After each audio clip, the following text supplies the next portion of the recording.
গতিকে শংকৰ সংঘক নিষিদ্ধ ঘোষণা কৰিবলৈ আমি এখন স্মাৰকপত্ৰ ইতিমধ্যে প্ৰস্তুত কৰি থোৱা অতি শীঘ্ৰে এখন স্মাৰকপত্ৰ দিয়া হ'ব। ধন্যবাদ। তো ইতিহাস থকা এটা জাতি টাই আহোমসকল, স্বাভিমানী আৰু শক্তিশালী এটা বীৰৰ তেজ প্ৰবাহিত হৈ থকা জাতি হৈছে টাই আহোমসকল। আৰু এই টাই আহোমসকলে কেতিয়াও অপমান সহ্য নকৰে। আমি বিগত সময়ত দেখিবলৈ পাইছোঁ 2022 চনত আমাৰ পবিত্ৰ এটি বিবাহ অনুষ্ঠান চকলং, এই চকলঙত শংকৰ সংঘই তেওঁলোকে অপমান কৰিছিলে, অপবিত্ৰ কৰিছিলে, অসংস্কাৰ বুলি ঘোষণা কৰিছিলে। আৰু সেই সময়তেই সেই সময়ৰ পদাধিকাৰ কমলাকান্ত গগৈ ডাঙৰীয়া আহি ৰাজহুৱাভাৱে সংবাদ মাধ্যমৰ ক্ষমা খুজিছিলে আৰু বিষয়টো সাম কাটিছিলে।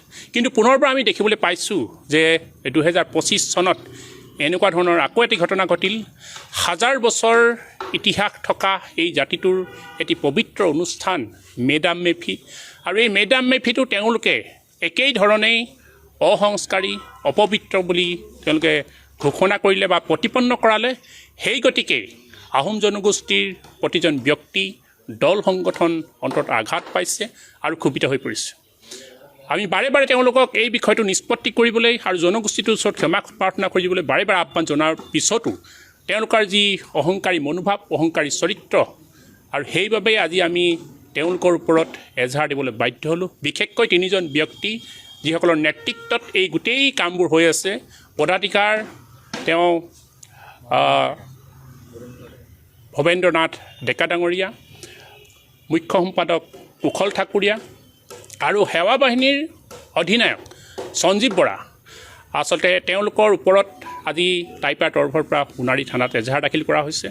আৰু এটা কথা স্পষ্ট কৰি দিছোঁ যে ভাৰতীয় যিখন সংবিধান, এই সংবিধানৰ তেওঁলোকে পৰিপন্থী কাম কৰিছে। কাৰণ ভাৰতৰ সংবিধানখনে সৰ্বোচ্চ, আৰু এই সংবিধানে ধৰ্ম নিৰপেক্ষতাৰ দোহাই দিয়ে, প্ৰতিটো জাতি জনগোষ্ঠীক সম অধিকাৰ, প্ৰতিটো জাতি জনগোষ্ঠীৰ ৰীতি নীতি পৰম্পৰাক কিন্তু সন্মান জনায়।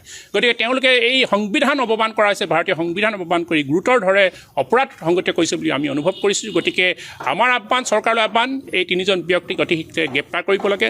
আৰু আমি ইতিমধ্যে এখন স্মাৰকপত্ৰ প্ৰস্তুত কৰি আছোঁ, যিখন স্মাৰকপত্ৰ ভাৰতৰ ৰাষ্ট্ৰপতি, প্ৰধানমন্ত্ৰী আৰু গৃহমন্ত্ৰীলৈ প্ৰেৰণ কৰা হ'ব যে এনেধৰণৰ জনগোষ্ঠীটোৰ মাজত বা অসমীয়া জাতিটোৰ মাজত যি ভাঙোনভংগী চিন্তা, অস্পৃশ্যতা তেওঁলোকে আনিছে, গতিকে শংকৰ সংঘক নিষিদ্ধ ঘোষণা কৰিবলৈ আমি এখন স্মাৰকপত্ৰ ইতিমধ্যে প্ৰস্তুত কৰি থোৱা অতি শীঘ্ৰে এখন স্মাৰকপত্ৰ দিয়া হ'ব। ধন্যবাদ।